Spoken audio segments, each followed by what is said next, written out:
Welcome back, everyone. This is Chase, and joining me today is the founder and designer creative behind Racing Atelier, Leander. Nice to meet you, and thanks for joining me. Hi, Chase. Good to see you. Yeah, I know we've been talking back and forth for, it feels like it's probably been months now at this point, trying to schedule something. And so I'm glad that we could make it work. I'm glad that I could,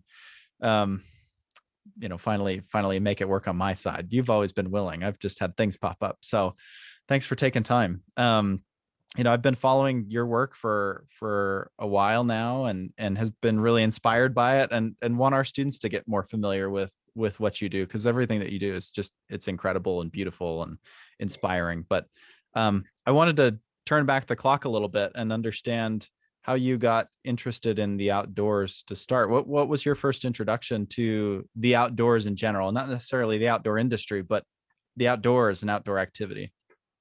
The first introduction to outdoors was really just personal life. Like, I grew up in the area where I'm back now, and we've just been mountain biking and skiing and hiking ever since. So that's just always been part of my life. And then very early on, I started to kind of be in the workshop and spend time for my outdoor stuff, because I think I'm how can I say, like, I was raised in a creative family. Like, my dad's an artist, my mom does pottery, so there has always been a workshop around, and the area where we, like my brother and myself, would go to have fun is go to the workshop. So very early on we started to build our own bikes and stuff, and I was early on interested in sewing and already in backpacks and stuff. So that just started, and then I kind of didn't do things like that when I was around in my teens until 20 or something, because I just did other stuff. Like, I was still skiing and biking. I was a professional mountain bike racer, so then haven't developed stuff. And then when the question came up, like, what do you want to study, or do you have to study, or what's happening next, kind of in that phase, I realized I can only do something in a way creative, because all the other stuff I was just not good enough and not interested enough. And then I kind of tried to find a school to study design, which I did, and started to study design. And then it became more and more again, and I really started to spend more time really in the workshop and really kind of doing my stuff, because I mean, I'm a trained designer, but I'm always saying, like, I'm a workshop designer, and I think that's where my work is born. And that comes from the past, that first was the workshop and then was whatever came. So right. Yeah. I think it's interesting. I feel a kinship with growing up with the outdoors just being a part of your life. I grew up in Salt Lake City, and you just grow up and you see the Wasatch Mountains in your backyard, and you kind of don't know any different, right? It's like, well, the outdoors is just a part of life, right? It's what you do. And it's what you do. Was there a moment where you recognized, oh, people work in the outdoors, like people have careers where they design outdoor products? Was there a moment where you recognized that not only could you enjoy outdoor activity, but you could be the one that creates products for people? Yeah, but I guess that was probably even only after my bachelor studies. Like, before, I didn't really know that I want to work in outdoor, or that I would end up, or it was never sort of the aim. It only happened after my bachelor studies, when I got more and more into what I do now already.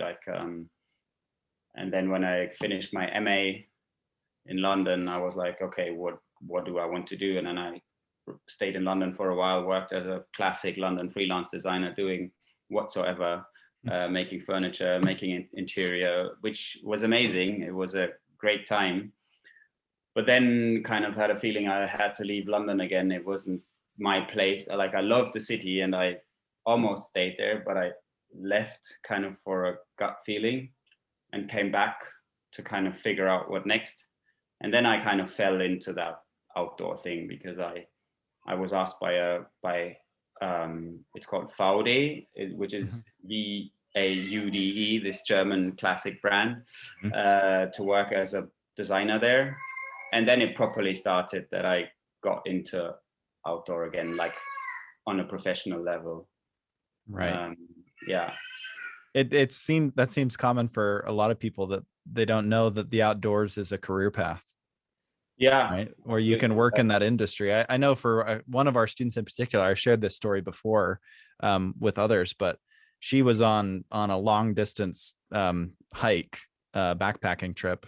And it wasn't until someone was standing in front of her and she was staring at the back of this person's backpack for hours on end that she recognized, oh, someone made that, and someone had to go through and make the material selection and choose the hardware, and she could look at the stitching and appreciate it for what it was. And that was her moment when she realized, I want to make that stuff. I didn't know that people could do that, and there's a career in that for me. I feel like the gear development and design for a long time kind of fell behind outdoor clothing. Mm-hmm. Like clothing has always been popular, and people knew that you have to design it, and you kind of, that's what you do. But I feel like the general public never really wondered who and where a backpack is made, for example. Like it's just like something that you buy and then you have it and that's it. Like that's kind of it seems like there's kind of more of a natural career path, right? You can go to fashion school and then transition into a career in apparel design, and obviously you have to learn all the technical aspects of creating apparel, but there isn't a backpack design school, or what there wasn't. I think there's more workshops and things like that now. I think the closest thing to it is people would go study industrial design, and do automotive design, but then fall into footwear or consumer electronics or appliances, and then it transitioned, right? And now there's developed like more of a natural, I think, career path in the gear, it seems like, that's developing. And your program, what was your program? It was it wasn't product design, was it? Yeah, I did a product and an industrial design. Like the MA was industrial design, but I always have to say that it's not been industrial at all. Like I was for 2 years dealing with theory, philosophy, and all these things that I was interested in. So I wasn't dealing with any industrial design aspects, but it was really good. And it was really like, I feel like for me, the master's was just basically a chance to kind of position myself within the field of design and understanding where I want to be, at least for a while or something. But it was not that I kind of really I learned more about myself than I learned any skills. How important was it? You brought a lot of skills to the table, hands-on, skills creation. How important was it for you to bring the skills that you already had with the theory that you learned in school and blend those together? Was that helpful to be able to bring those together? Yeah, I think it was very helpful, and and for me personally, it was helpful because I really realized what my take on design is, in a way, and it's bringing this sort of like hands-on stuff together with thinking that it's not tapping on my shoulder. I always just want to be my stuff contemporary. I don't say modern or something. Like I just want it to be contemporary, and feel like there's so many factors that factor in a contemporary design of contemporary product, and the hands-on stuff is sometimes a bit outdated, or is sometimes comes from sometimes from the past. But I realized that for me, both is really important. And with the masters, I realized that I can combine it and it can still be design in a way. That was, so for me personally, it was really important to bring these two together and understand it. Actually, like before I had these things and I didn't know how they go together in a way. Right. But then, a number of our students are going through that right now. And I think like you said, the big thing for them, our program is so skills heavy. There's theory as well, but I think a lot of our students, in addition to learning the skills upon graduation, it is that, self-discovery and finding out who you are as a designer and kind of developing that own personal design statement. Like, who am I as a designer? What do I believe? That sounds like was similar for you. Yeah, absolutely. Well, so what was your experience like working more in a corporate environment? That first real outdoor job. What was that experience like? What were you doing? What was that like for you? That was actually really good. Like, I mean, they created a role for me, which was amazing, and I was kind of this guy that I'm not still. I was this workshop designer having to deal with innovations. Hmm. So that was the role, and that was actually in theory a lot better than I could manage to implement my work in the given structure. So because the company has run previous whatever 30 years without me, which is absolutely fine, and then this young guy came and had these crazy ideas, and I felt at this time the structure as a company, like if you talk with people individually in the company, they were like, yeah, we need someone like who takes care of these little innovations and how to make things a tiny bit better and different. But then as a company, I feel they weren't really ready yet for these small changes and for hands-on development. So I was kind of always hitting a wall, and I was like, and then at some point, as good as the job was, really, I have to say it was an amazing job, but it was not really possible for me to be really happy with it because I couldn't take my work somewhere where it's been executed or where it's like, it was always like, just before. So at some point I was just like, okay, I can't do this anymore. It doesn't make me happy. And then I quit actually a lovely job. So it has a bit two-sided. I think like I had a great experience and I actually like to work with people. And I think it's also one of the key aspects about design work is communication and working with other people. Like if you only do it in your own brain, I think it will only be sorry, but it's kind of like Right. this. Right. we Well, need people that ask questions or people that just look at it from a slightly different angle, right. to make something that's really different or better or whatever it shall be. Mm-hmm. So in that sense, I had a good time in the company. It was good. It was just that I didn't manage to get what I wanted from really my job. Right. Well, it seems really uncommon for the majority of outdoor companies to have, the prototyping capabilities in house or that proximity to the product actually being made. I don't know if that's something that you ran into that was frustrating. You're so hands-on. Did you find yourself unable to do a lot of that work that you really enjoyed or be close to the actual process of creating product because it was so separate? Was that a challenge? No, it wasn't that, because they actually have their own production even here great. in Germany. So we had, like, everything was in that sense was perfect. It was just sort of like the whatever sales market, like everyone that's involved. And I can't even specifically say, I just feel like the structure kind of wasn't ready. And I realized after I left, because I'm also in good contact with them, slowly what I started kind of built up and kind of people got more interested in, which is great.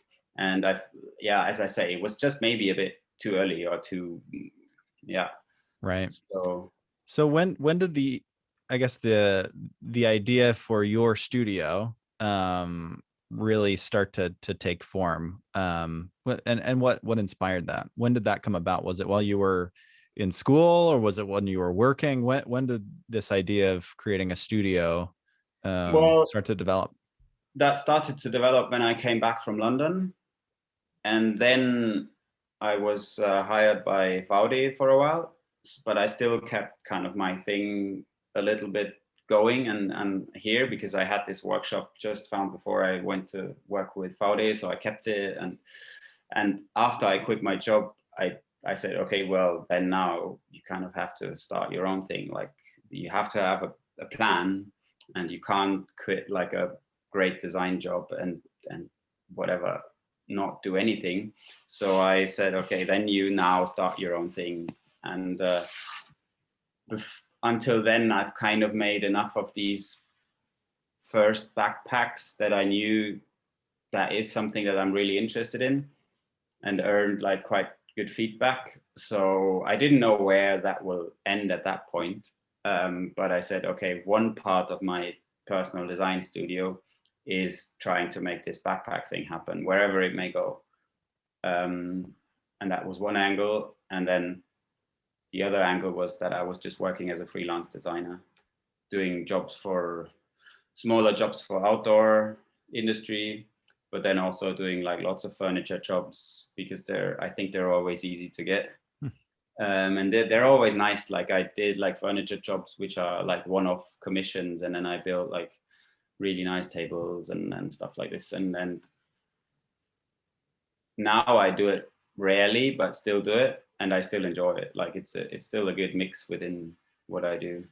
Right. And since then I've started to grow this Racing Atelier as a design studio. So in an ideal scenario, working on my own products, which are the backpacks, bags, and so on, and working for clients is sort of on a 50-50 base. Now at the moment, I work a lot more on my own stuff, which is great, but it just takes more time at the moment. But then I try to kind of, I would love to, have it 50-50 because, as I said earlier, I really think conversation and discussion is important in design. And I therefore really value the jobs with external clients that commission me to work for them. And it's it's a really good input from the outside world into my little bubble. Right. Well, I was going to ask about your bubble. It's a beautiful bubble. So you're in what's the name of the town in Bavaria? It's called Oberammergau.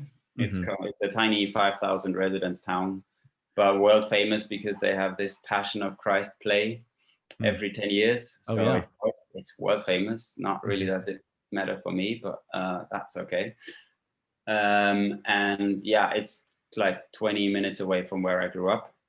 And I randomly found this place here. It was like a house that was empty for 5 years and a carpentry workshop.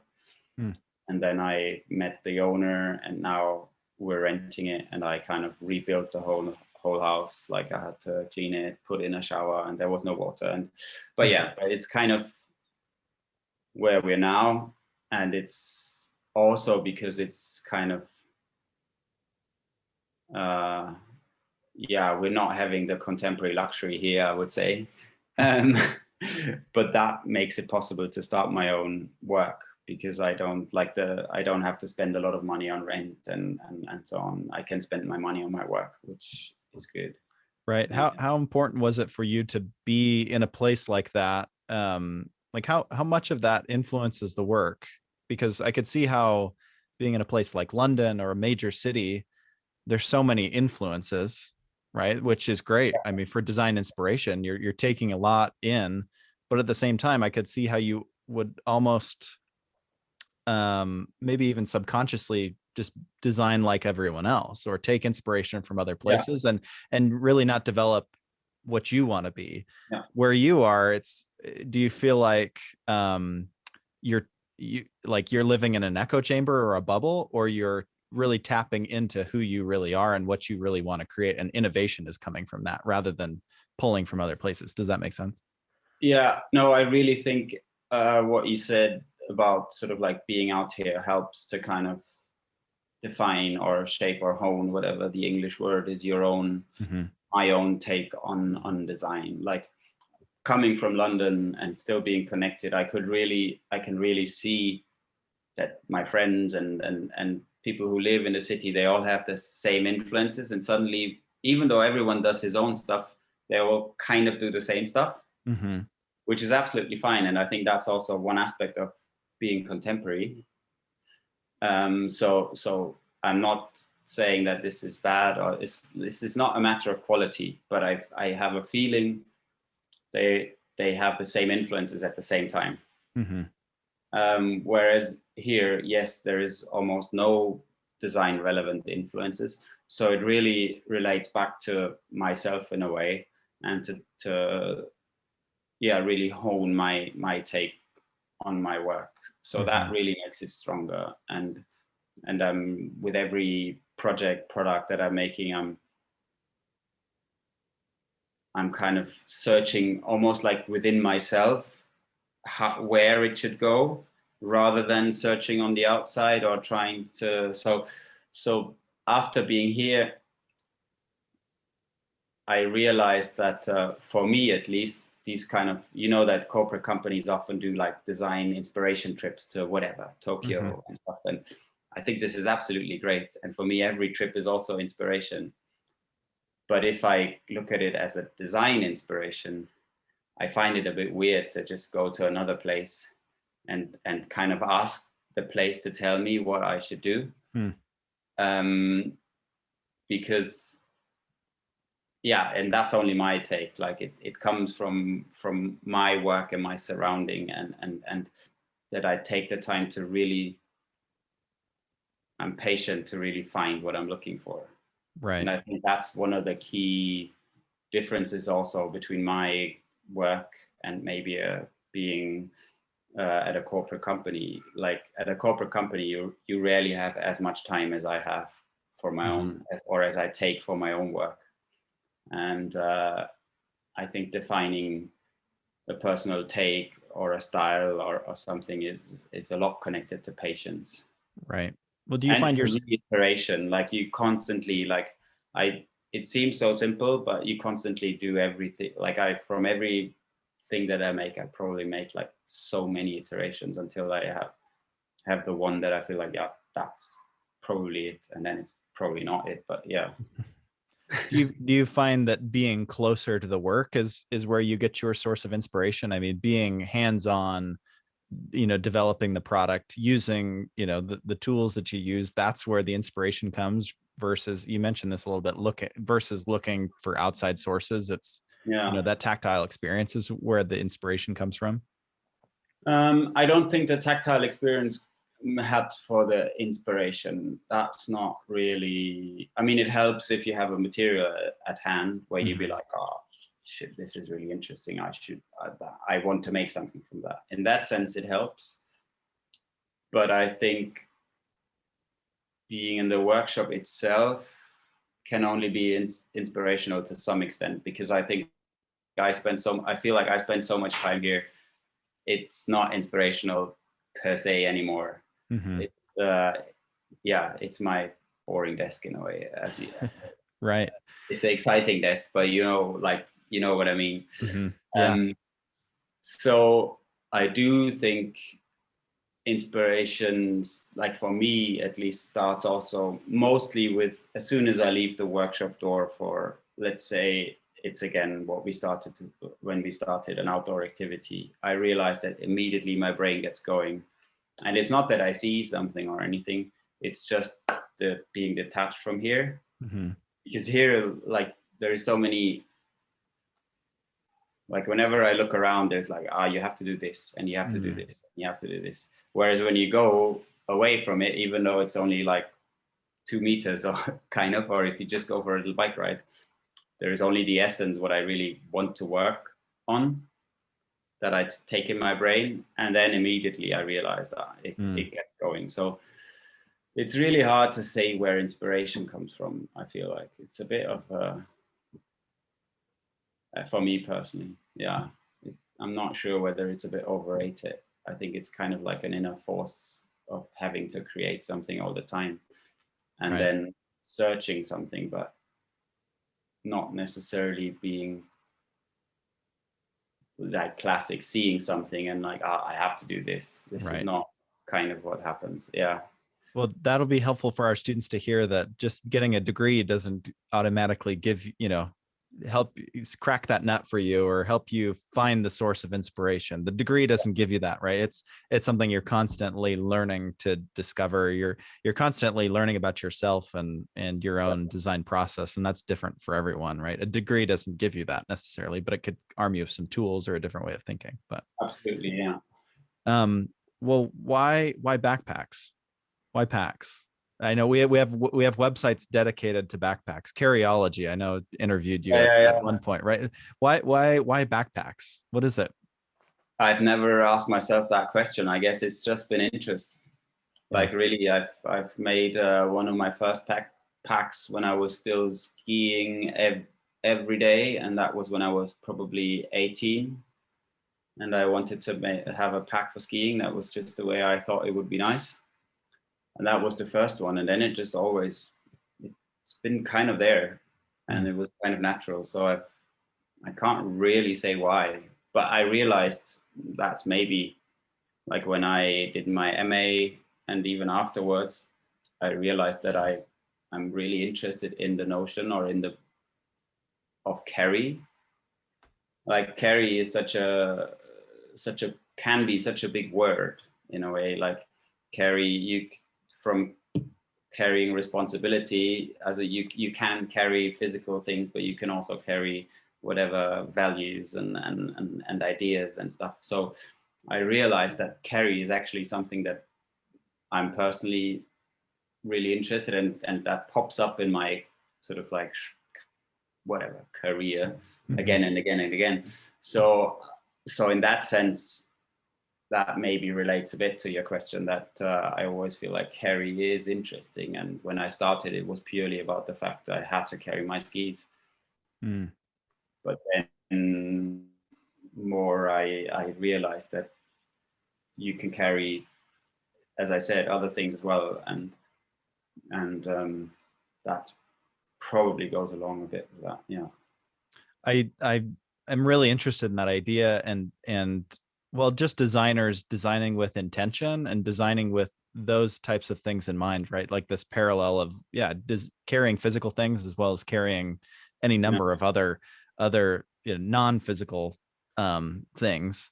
I mean, how important is that for you to be intentional about what you do, and being able to have that through line there? I mean, there's a story there that's been crafted or that you've developed, right, or discovered, but how important is it for you that the work be intentional, right, and you can tie it back to that central idea?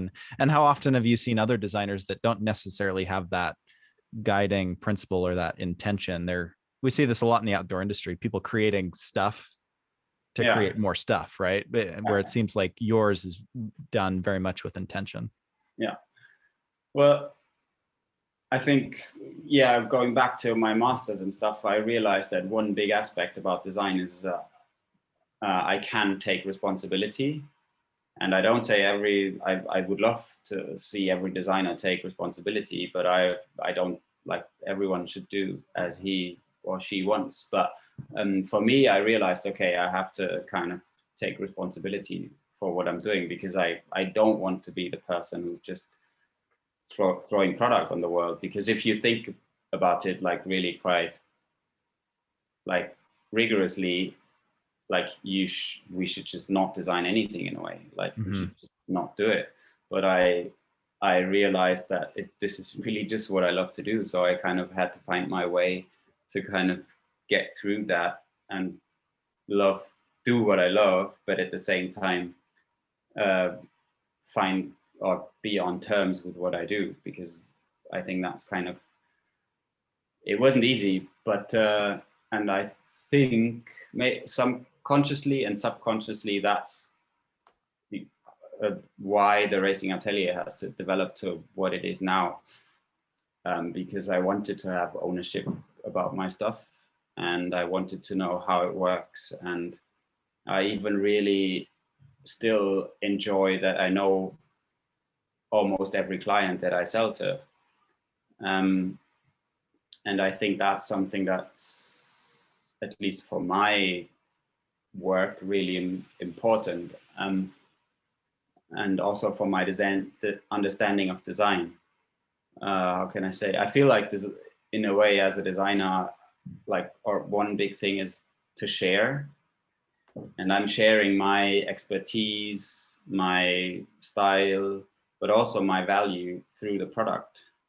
So in that sense, I can spread what I described earlier a little bit as responsibility. That sounds all like really high above whatever, but I'm just a tiny guy in a tiny workshop. But I still feel like I wanted to spread the way just I can feel comfortable with, and I want it. And that's kind of why the product is as it is, and why it's made to order, and why everything is made here in Germany, whereas it's really expensive, and which makes the product really expensive. I couldn't buy a backpack from Racing Atelier, but it's just based on this German system, like pay of labor, the material, everything. And I feel, okay, then I kind of have the responsibility to communicate that and to kind of put it out there and share it. And that's kind of why it is like it is now. So I feel like, yeah, it's an important factor of my work.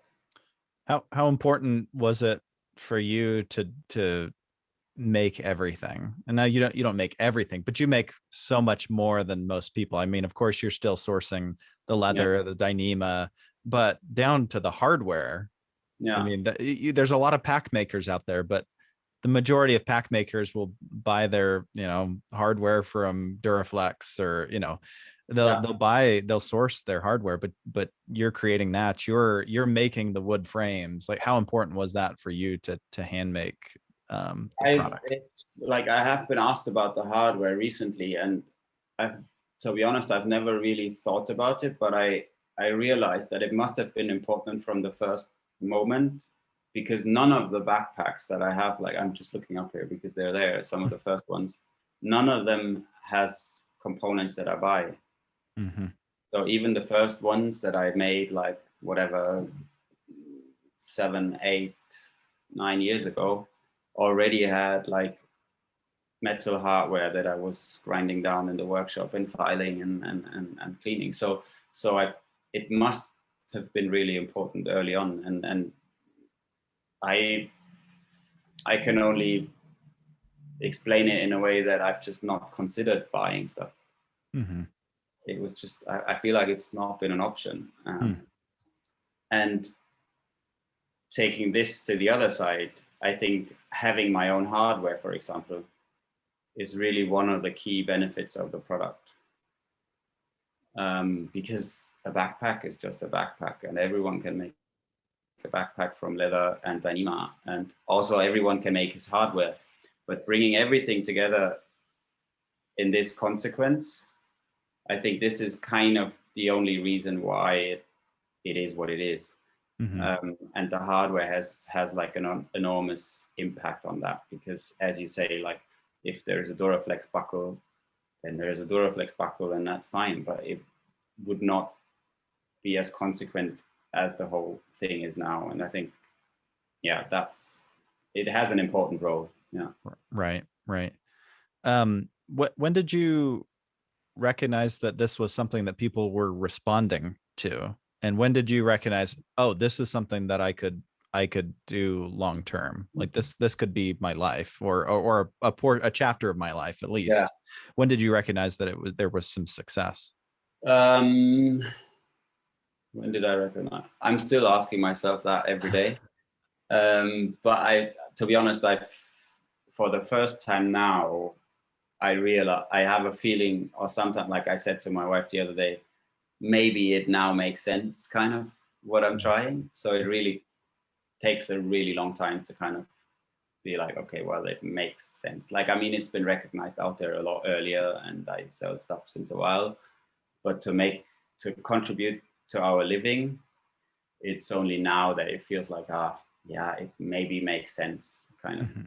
But when I realized it is something special is, for example, when I was in Japan skiing 2018, and then through a random connection met someone from this shop in Japan, from Vendor, and they immediately were really interested, and were like, yeah, if you can make these guys, we will sell them. And I was like, whoa, this is like, I mean, it was only my brothers and myself, my personal backpack that we had for a 2-week ski trip. And I was like, whoa, okay, so maybe there is something there. But that was really the first moment where I thought to sell it in a way. Right. Yeah. How did people find it in the beginning? I know you've had some great press, but how did even those people find you? I don't know. No, really, I don't know. Like, I have a very badly maintained website, and I have a Instagram account, which I try to kind of maintain a bit more. But I think really it was mostly just because of the product itself. Like this thing in Japan with Vendor was really helpful because they have like a huge reach, and then they posted on their Instagram, and I think that was really one of the first big steps in a way, where it was just thrown out there, and I think really the reason why all the press approached me was because the product is something different. Because I've never approached anybody. I've never it was just purely the product itself that kind of spread its word. Right. What was the name of that group in Japan again? The shop is called Vendor. Oh, Vendor shop. Yeah, Vendor. Gotcha. They have a big like online thing which is called Cover Cord, and they're sort of a bit like, I mean, in Japan, outdoor stuff is fashion anyway. Right. They're between this sort of like classic fashion and outdoor, and have their own brands and stuff, and yeah, so it was a really good fit. Right. I know we've gone this whole time without mentioning kind of the combination of natural and synthetic, and using leather and dyneema. And I know you've talked about this in other places, but what attracted you to that? Those materials that are seemingly in conflict but work really well together at the same time. What attracted me to that? It was really just that I stumbled across dyneema many years ago, and I was just immediately really interested. And that was coincidentally at the same time when I kind of started to make the first backpacks from leather for my brother and myself. And that has started because we have it's like a simple story, but we have a really old millet from France, like backpack from our dad, and that's like made from leather. And we were both like, oh, this one is really cool. It has like, it's a great pack. And then I was interested in this stuff, and I started to make like leather packs. And then at the same time, I stumbled across dyneema on an image. And I remember I did crazy research until I found out where it was from and where it was made and what it was. And then at some point I ordered like my 3 meters from, it was back then called Cubic Tech in the US. And then I started, and then from there it kind of, progressed. And the leather work, in a way, developed itself. Like I started working with leather because I really enjoyed it as a material, but didn't know about its capabilities at that time. Like I think leather was known as a material for good shoes and briefcases, and that's it. But only when I started to work with it, I actually realized what a great material it is. I mean, there is factors like it's not vegan, and they're all absolutely okay. But as a material itself and its capabilities, I really learned that it's amazing. And then I kind of started to kind of find or extract from the leather what's possible. And that was so in a way, like maybe my stuff doesn't look like really functional, but there are really functional elements within, for example, the shoulder straps and stuff. And I tried to kind of give this more room within the product and create a functional product from a material that we think is actually just for briefcases in a way.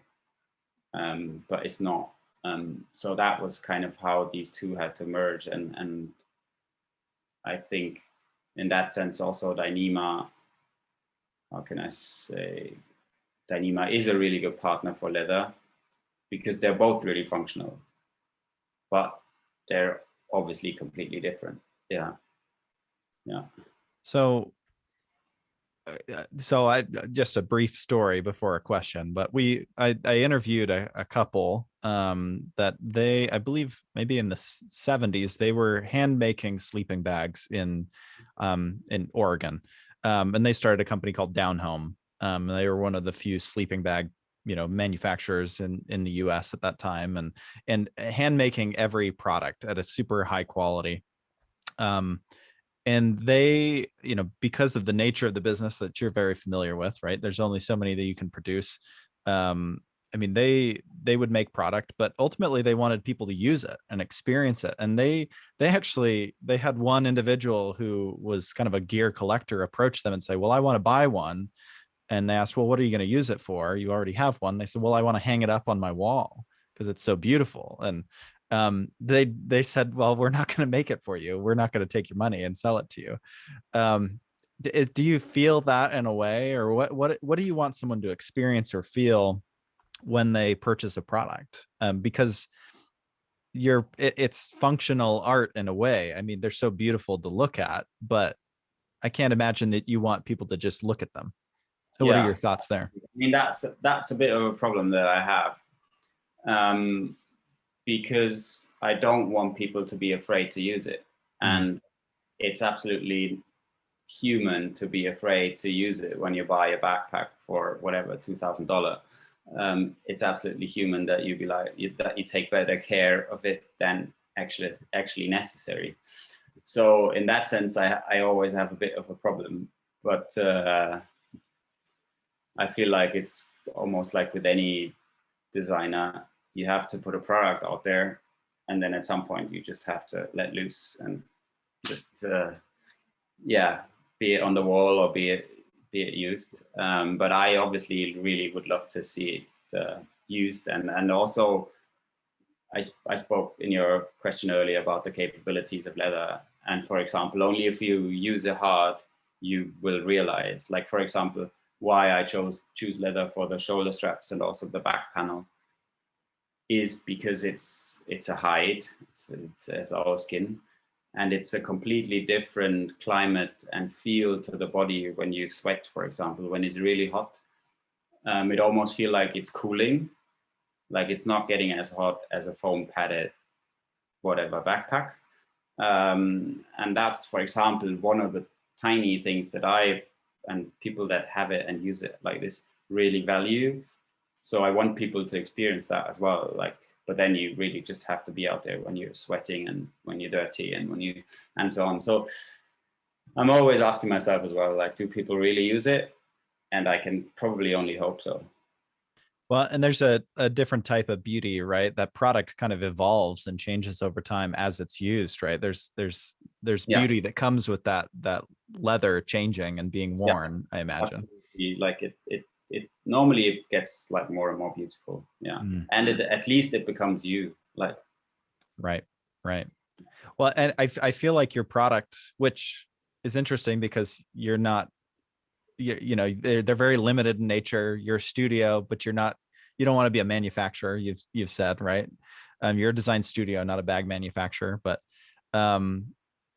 it seems like the perfect product for this time that we live in, where people want something that is entirely unique, right? And is unique to them. But people also want like a connection to a brand, but I just think it's a product that people really resonate with. They want something that feels handcrafted, that is handcrafted and handmade, but then grows with them and becomes unique. And so I think it's a perfect blend of that. Yeah, I think I'm also quite lucky that I started this at this time. Like, I'm absolutely aware that I think we're craving more earthy experiences, let's say, as a general as society. And I think part of this makes people to want to connect more to what they own and have more ownership. Yeah, it's just a bit sad that it just because it's expensive and I can't make many, it's a bit exclusive. Like, I'm actually quite a bit sad about it. But right. Well, I guess that leads me into kind of maybe a good wrap up question. But how do you want people to interact with the company, or with the studio? Like you said, not everyone is going to be able to get one. They are exclusive at this point. Like, how do you want people to interact with you, with with the studio, like what do you want people to take away? For me, you know, I don't know if I'll ever have one because they're so limited, but at the bare minimum, I'm inspired and I want to treat the products that I have differently, or see them more as like an heirloom or something that I could use for a long time, just like your product. So is that kind of the takeaway that you want people to walk away from, whether they buy a product or not? Yeah. What do you want people to walk away with when they experience the brand? No, I think that is really quite a good summary of what I want people to take away, because I don't know why, but from the first moment, I never had expectations of people to buy that stuff. Like, it wasn't I obviously needed and wanted to sell some because I thought, okay, maybe I can make a living from that. But whenever I showed it somewhere or something, I never had the expectation that someone buys it. Like, that was, and I still today, like, I'm always happy when people contact me and ask stuff, and then they'll be like, oh shit, but now I can't afford it and stuff. And I think really, as I said earlier, for me, one key aspect of design is sharing. And if I share inspiration and if I share whatever, I think for me, that's absolutely fine at the moment. And as I said, that's really enough. I know how much I kind of, whatever I showed them to someone today, like bought magazines from Japan in 2010, and I was like, shit, this stuff is amazing.